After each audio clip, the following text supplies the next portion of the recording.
నీకు వాగ్దానం ఇచ్చిన దేవుడు నమ్మదగినవాడు, నిన్ను విడువడు, నిన్ను ఎడబాయడు. ప్రభు నామానికి మహిమ కలుగునుగాక. ఎలా ఉన్నారు మీ అందరూ? బాగున్నారా? ప్రతిరోజు ప్రార్థన చేస్తూ వాక్యం ధ్యానిస్తూ చూడండి. ప్రతిరోజు వాక్యం ధ్యానించడం వలన, ప్రార్థించడం వలన ఆ దేవుడన్న దేవుడు నీతో నివాసం చేస్తాడు, నీతో సహవాసం చేస్తాడు. ఎందుకంటే మనం ఆరాధించే దేవుడు నమ్మదగినవాడు. మనకు ఏ కష్టం వచ్చినా, ఏ ఇబ్బంది వచ్చినా, మనకు ఏ కరువు వచ్చినా, ఏ సమస్య వచ్చినా మనం వెళ్ళవలసిన దేవుడు ఎవరు అంటే ప్రభువైన యేసుక్రీస్తు. ఆయన పాదాలు పట్టుకుంటే మన జీవితంలో అద్భుతం జరిగించబడుతుంది, ఆశ్చర్యకార్యం ఆయన జరిగిస్తాడు. అందుకే ప్రార్థన ద్వారా ఆయన పాదాలు పట్టుకున్నప్పుడు, వాక్యం ద్వారా ఆయన హస్తాన్ని పట్టుకున్నప్పుడు తప్పకుండా నీ జీవితంలో నువ్వు అద్భుతాన్ని చూడబోతున్నావు. చదువుకుందాం. ఈ ఉదయకాలం ప్రభు నీకు ఇస్తున్న శ్రేష్టమైన మాట 78వ కీర్తన 20వ వచనం. ఆయన బండను కొట్టగా నీరు ఉబికెను, నీళ్లు కాలువలై పారెను. దేవునికి స్తుతి కలుగునుగాక. చూడండి, అరణ్యంలో వస్తున్నారు అందరూ ఇశ్రాయేలు ప్రజలు. ఐగుప్తు దేశంలోంచి విడిపించబడి మరి వారికి మార్గంలో నీరు దప్పికేయాయి. మరి నీరు దప్పికైన వాళ్ళు ఏం చేయాలి? దేవుణ్ణి అడగాలి, ప్రార్థించాలి, దేవుణ్ణి బతిమలాడుకోవాలి. ఎందుకంటే విడిపించిన దేవుణ్ణి వీరేం చేయాలంటే వీళ్ళు అడిగి అవి పొందుకోవడం మానేసి అందరూ సనుగుతున్నారు. ఈ అరణ్యంలో మాకు నీళ్ళు ఎట్లా వస్తాయి, ఈ అరణ్యంలో మాకు భోజనం ఎలా వస్తుందని వీరు నీ తాగడానికి, తినడానికి భయంకరంగా దేవుణ్ణి దూషిస్తున్నారు. కానీ దేవుడు ఆ మాట విన్నాడు. వీరు చేయవలసింది ఏంటంటే అడగాలి.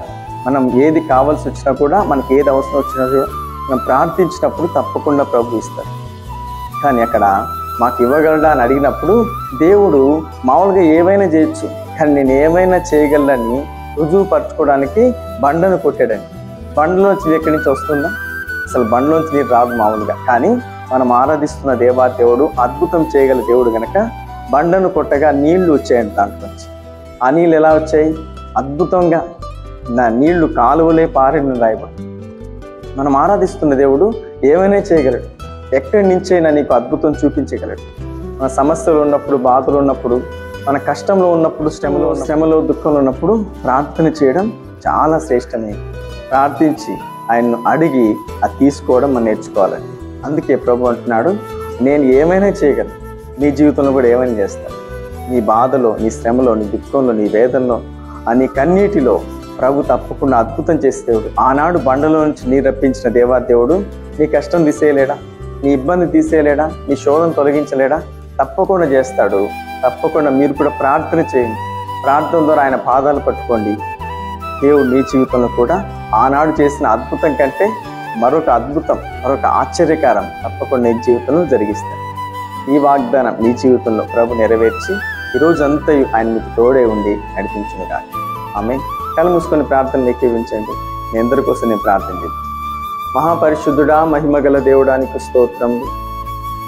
ఆనాడు బండను కొట్టగా నీళ్లు ఉబికెను అని రాయబడింది. ప్రభు నువ్వు ఏమైనా చేయగలవు, ఎంతటి అద్భుతమైన నీ బిడ్డల ద్వారా జరిగించగలవు. ప్రభు ఆనాడు చేసిన అద్భుతమే ప్రతి బిడ్డల ద్వారా మీరు జరిగించమని ప్రార్థిస్తుంది. దుఃఖంలో, వేదనలో ఉన్న ప్రతి బిడ్డను దర్శించి అద్భుత కార్యము జరిగించి ప్రతి వారిని ప్రతి బంధకంలోంచి విడిపించి రక్షించమని ప్రార్థిస్తున్నాం. ప్రభు ఉదయకాల మ్యారేజ్ డే, బర్త్డే జరుపుకుంటా ప్రతి బిడ్డలను దీవించండి, ఆశీర్వదించండి, నీ సమాధానంతో నడిపించమని ప్రార్థిస్తున్నాం. వెళుతూ వస్తున్న ప్రతి మార్గంలో నీ బిడ్డలకు తోడుగా ఉండండి. స్కూల్కు, కాలేజీకి వెళ్తున్న ప్రతి బిడ్డలకు తోడే ఉండండి. ప్రతి శోధ నుంచి తప్పించు, ప్రతి అపాయం నుంచి తప్పించమని ప్రార్థిస్తున్నాం. ప్రతి కుటుంబానికి రక్షణ కలిగించు, విడుదల కలిగించు. ఏ రోగంలో ఉన్నారో స్వస్థత కలిగించున్నాయి. చేయబూనుకున్న ప్రతి ప్రయత్నంను సఫలపరచు. విడిపోయిన కుటుంబాలను కట్టమని ప్రార్థిస్తున్నాం. ప్రతి బిడ్డలను ప్రార్థనలో, వాక్యంలో, అన్ని విషయాల్లో ప్రభా నీ కృపలో బహుగా ఫలింపజేసి దీవించమని నజరేయుడైన యేసుక్రీస్తు నామములో ప్రార్థిస్తున్నాం పరమ తండ్రి. ఆమె. వీడియో చూసిన ప్రతి ఒక్కరిని ప్రభు దీవించి ఆశీర్వదించును గాక. ఆమె.